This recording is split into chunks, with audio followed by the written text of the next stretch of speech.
Nais ng isang mambabatas na ipatigil muna ang pagpapatupad ng no-contact apprehension policy at muling pag-aralan ng Kongreso.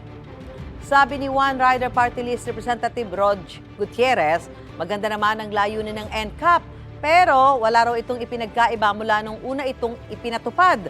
Kabilang daw sa mga nakikita nilang problema ang nakakalitong markings at signage sa kalsada na posibleng magresulta sa violation ng mga motorista.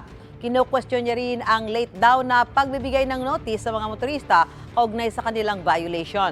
Komento naman ni Senadora Grace Poe sa mga proyekto para sa EDSA rehabilitation, dapat pagbutihin daw ng Department of Transportation at MMDA ang kanilang public information campaign. Dapat din daw tutukan ang pagkakaroon ng permanenteng solusyon sa trapiko.